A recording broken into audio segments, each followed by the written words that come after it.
Պարոն Ֆարմանյան, իհարկե ձեզ լսում եմ շատ հարցերի պատասխաններին շատ զարմանք եմ ապրում, այնուամենայնիվ ելույթով կանրադառնամ, բայց հիմա ինձ Տիկին Վարդանյանի հարցից հարց է առաջացել ձեր հայտարարագիրը տեսնելուց։ Երբ ասում եք, որ FHSP-ի հետ կապ չունեք, կամ ունեցել եք հետո չունեք, կամ HLSP-ի հետ չգիտեմ։ Հիմա այստեղ ձեր հայտարարագրում տեսնում եմ, որ դուք 882,000 եկամուտ եք ստացել, ենթադրաբար դա նշել եք, ենթադրաբար չէ, հստակ նշել եք աշխատավարձ։ Կարող եմ ենթադրել, որ նվազագույն աշխատավարձ եք ձևակերպել եւ ստացել եք 1 տարի նվազագույն աշխատավարձ այդտեղ։ Հետո գրել եք փոխառություն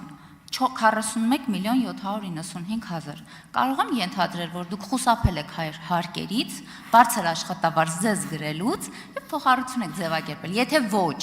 մյուս տարվա կամ ձեր հիմնական հայտարարագրում վերադարձը կտեսնեմ այս փոխառության։ Եթե ժամանակ ունեմ, երկրորդ հարցս էլ հնչեցնեմ։ Դուք երկար տարիներ ՊԵԿ-ում ղեկավար պաշտոն եք զբաղեցրել եւ կարող եմ հիշեցնել ձեր պաշտոնավարման տարիներին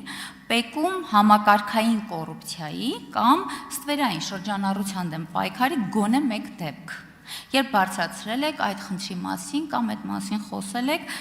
թե ուղղակի ձեզ այդ ժամանակաշրջանի բարքերը եւ ամեն ինչ բավարարել են։ Շնորհակալ եմ հարցի համար, Տիկին Մանավազյան, ես այնքան միամիտ մարդ չեմ, որ գալով ազգային ժողով, ուրեմն չմտածեի, որ այսպիսի հարցեր ինձ հնչելու են եւ ուրեմն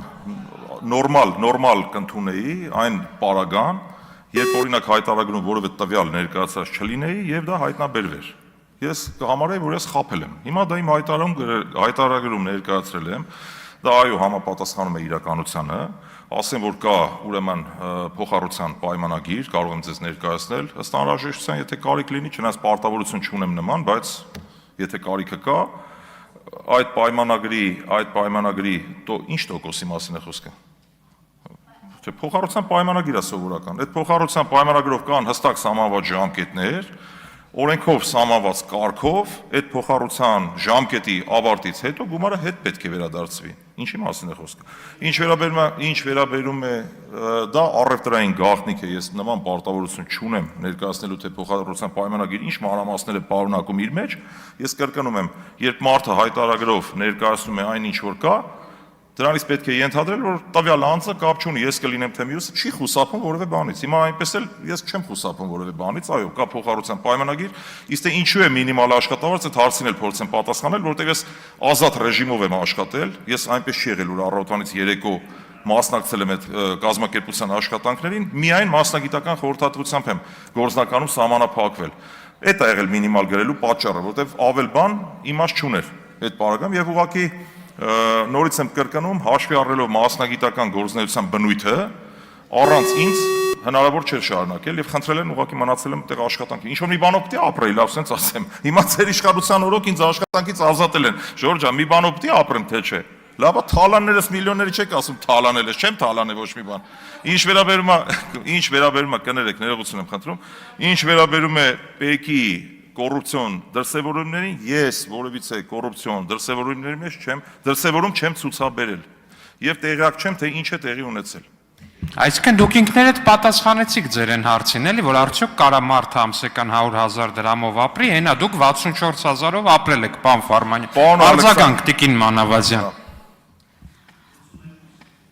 Պարոն Ֆարմանյան, իսկապես չեմ կարողանում ձեր պատասխանից հիմա հասկանամ։ Դուք ինչ գրաֆիկով եք աշխատել, որ նվազագույն աշխատավարձ եք ստացել, եւ ընտանիք եք, ասում եք մի բանով պետքա զբաղվեի։ Ձեր աշխատավարձը նվազագույն աշխատավարձ գումարած 3.5 միլիոն դրամ է եղել, թե փոխառությունը հաշվենք։ Իմ նախորդ հարցի երկրորդ հատվածին չպատասխանեցիք, ինչ եք բացահայտել, բայց մի հատ եմ հարց տալու, խնդրում եմ։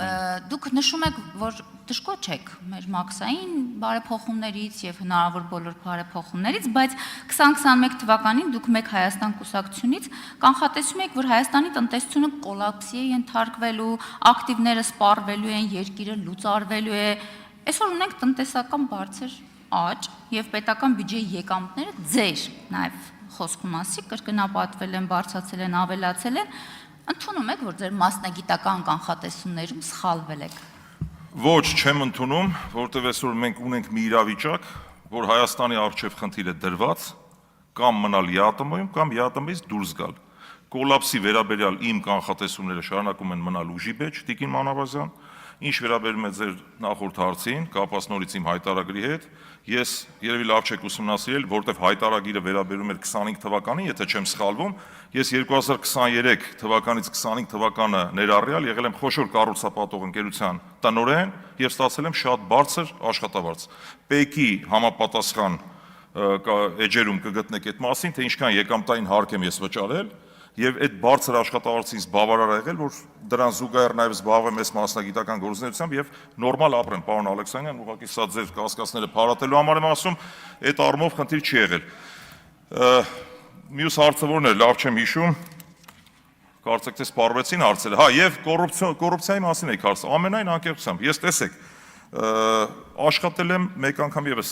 վերհիշենք, հա, որտեղ եմ ես աշխատել, մեթոդաբանության բլոկում, ֆինանսների նախարարությունում, միջազգային հարաբերությունների վարչությունում, այդտեղ կոռուպցիա որտեղ եք տեսնում։ Հիմա ես եթե դուք հարց եք տալիս, թե ՊԵԿ համակարգում ինչ էր եղել, ես ազնվությամբ նման տեղեկությունների չեմ տիրապետում։ Ոչ էլ ինձ հետաքրքրում է ինչ է եղել։ Ընդհանուր ինչքանով դուք եք տիրապետում, այդքանով ես եմ տիրապետում։